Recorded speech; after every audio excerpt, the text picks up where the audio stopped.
Hello বন্ধুরা, কেমন আছো সবাই? আশা করছি সবাই ভালো আছো আর তোমাদের আশীর্বাদে আমিও ভালো আছি। কথা মতো কিন্তু আবারও চলে আসলাম নতুন দিনে নতুন আরও একটা রেসিপি নিয়ে। আজকের রেসিপিটা হচ্ছে মিষ্টি সেমাই। এই সেমাইটা বানানো যতটাই সহজ, এর টেস্টও কিন্তু অসাধারণ হয়। এতে কিন্তু বেশি উপকরণ লাগে না, যেটুকু লাগে জাস্ট ঘরে যেগুলো থাকে সেগুলো দিয়ে তোমরা কিন্তু এটা বানিয়ে নিতে পারো, আর অসাধারণ হয় খেতে। তো চলো বেশি দেরি না করে আজকের এই রেসিপিটা শুরু করা যাক। এই ঝরঝরে সিমইটা বানানোর জন্য সবার প্রথমে আমি এখানে নিয়ে নিয়েছি সিমই।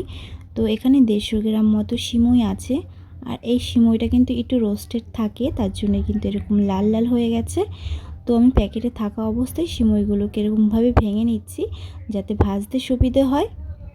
তবে সিমইগুলোকে কিন্তু বেশি গুঁড়ো গুঁড়ো করে ভাজা যাবে না, তার জন্য একটু খেয়াল রাখতে হবে যেন অল্প অল্প এরকম ভেঙে যায়। এবার আমি এই সিমইটা ঢেলে নিচ্ছি একটা বাটির মধ্যে। তো এবার আমি সরাসরি রান্নাতে চলে যাব। তো তার জন্য একটা কড়ার ভিতরে আমি নিয়ে নিচ্ছি হাফ কাপের থেকে একটু কম ঘি। আমি পুরো রান্নাটা ঘি করব, তবে তোমরা সাদা তেল দিয়ে করতে পারো, কিন্তু ঘি দিয়ে করলে টেস্টটা খুব ভালো আসবে। এরপরে আমি এখানে দিয়ে দিচ্ছি দুটো ফেটিয়ে রাখা এলাচ, আর দিয়ে যাবো 6-7টার মতো কাজু বাদাম, যেটা আমি এরকম দুভাগে ভাগ করে নিয়েছি। আর এই রান্নাটা কিন্তু বেশি উপকরণ যায় না, তার জন্য তোমরা চেষ্টা করবে যেন রান্নাটা ঘিতেই করা যায়। তারপরে আমি এটা কাজু বাদামগুলো খুব সুন্দরভাবে একটুখানি ভেজে নিচ্ছি। কাজু বাদামটা লাল লাল করে ভাজা হয়ে গেছে। এরপরে আমি এখানে দিয়ে দেবো 1 মুঠো মতো কিশমিশ। তো কিশমিশটাও কিন্তু খুব ভালো করে ফোলা পর্যন্ত ভেজে নেব।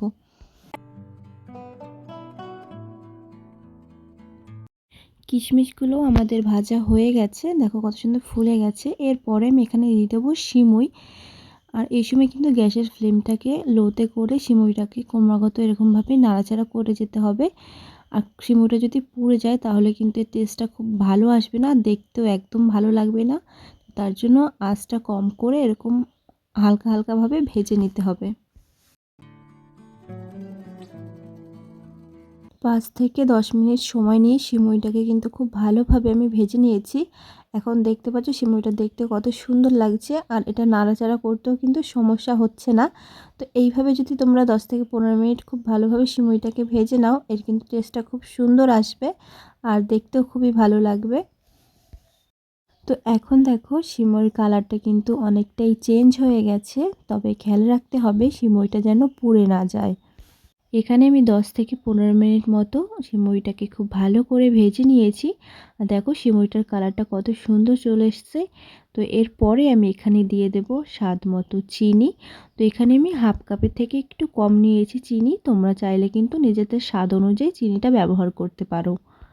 এরপরে আমি এখানে দিয়ে দেব জল। এখানে আমি 1 কাপ মতো জল নিয়েছি। পরে যদি জল দরকার হয় তবে অল্প অল্প করে দেব, তবে একেবারে কিন্তু জলটা দেওয়া যাবে না, তাহলে কিন্তু সিমইটা একদম গলে যাবে আর ঝরঝরেও হবে না।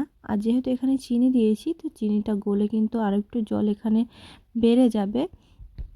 এইভাবে নেড়ে চেড়ে সিমইটাকে কিন্তু খুব ভালো করে চিনির সাথে মিশিয়ে নিতে হবে।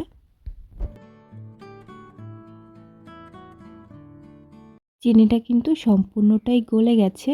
তো এরপরে কিন্তু এটাকে ঢাকা লাগিয়ে একদম লো ফ্লেমে 3 থেকে 4 মিনিট পর্যন্ত রেখে দেব। 5 থেকে 6 মিনিট হয়ে গেছে। এখন আমি ঢাকনাটা সরিয়ে নিচ্ছি। আর সিমইটাকে কিন্তু এরকমভাবে উল্টে পাল্টে নেব। সিমইর নিচেরটা উপরের দিকে এরকম নিয়ে নেব। আর এখানে কিন্তু সিমইটা আমাদের বেশি এখনও সেদ্ধ হয়নি, তো তার জন্য এখানে আমি একটুখানি জল অ্যাড করব। তবে কিন্তু একেবারে বেশি জল না, মাত্র 2 থেকে 3 টেবিল চামচ মতো এখানে জল অ্যাড করব। একেবারে জলটা দিয়ে দিলে কিন্তু সিমইটা গলে যাবে। তো তার জন্য এরকম অল্প যদি জল দরকার হয় তাহলে কিন্তু এরকমভাবে অল্প অল্প জল দিয়ে সিমইটাকে ভালো করে ভেজে নিতে হবে, তবেই কিন্তু সিমইটা একদম ঝরঝরে হবে। তো এটা খুব ভালোভাবে নেড়ে চেড়ে আবারও ঢাকনা দিয়ে ঢেকে রাখবো 2 মিনিটের জন্য।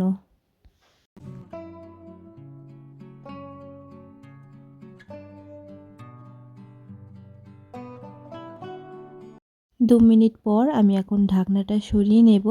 আর সিমইটা কিন্তু আমাদের খুব ভালোভাবে সিদ্ধ হয়ে গেছে। এখন কিন্তু এরকমভাবে একটুখানি নাড়াচাড়া করে নেব। তো 3 মিনিটের মতো সিমইটাকে কিন্তু খুব ভালোভাবে এভাবে নাড়াচাড়া করে নিয়ে ভেজে নিয়েছি। এরপরে একটা কাঁটা চামচ দিয়ে এভাবে সিমইটাকে ছাড়িয়ে নেব। সিমইটা গরম থাকতে যতটা আঠালো থাকে ঠান্ডা হয়ে গেলে কিন্তু ঝুরঝুরে হয়ে যায়। তো তার জন্য একটা কাঁটা চামচের সাহায্যে কিন্তু সিমইটাকে এভাবে ঝুরঝুরে করে নিচ্ছি, কারণ এটা ঠান্ডা হয়ে গেলে আরও বেশি ঝুরঝুরে হয়ে যাবে, তখন খেতে কিন্তু আরও বেশি টেস্টি হবে। কাঁটা চামচের সাহায্যে সিমুইটাকে খুব ভালোভাবে ছাড়িয়ে নেওয়ার পর এটাকে কিন্তু ঢাকনা দিয়ে 5 মিনিটের জন্য গ্যাসটা অফ করে অপেক্ষা করব। তো 5 মিনিটের মতো আমি সিমুইটাকে রেখে দিয়েছিলাম। এখন আমি ঢাকনাটা সরিয়ে নিচ্ছি। সিমুইটা কিন্তু একদম তৈরি হয়ে গেছে। দেখো এখনই কতটা ঝরঝরে হয়ে গেছে। তবে তোমরা যদি আরেকটু বেশি সময় নিয়ে এটা রাখতে পারো তখন কিন্তু এটা আরও খুব ভালো ঝরঝরে হয়ে যাবে, আরও ড্রাই বেশি হয়ে যাবে। তো খেতে খুবই ভালো লাগবে। তো সিমইটা দেখতে পাচ্ছ কতটা ঝরঝরে হয়েছে। তো এটা কিন্তু খেতেও অসাধারণ হয়। দেখেছো কত কম উপকরণে এত সুন্দর একটা সিমাই বাড়িতে বসেই তোমরা কিন্তু তৈরি করে নিতে পারবে, এত ঝরঝরে। এটা কিন্তু খেতেও খুবই দারুণ হয়।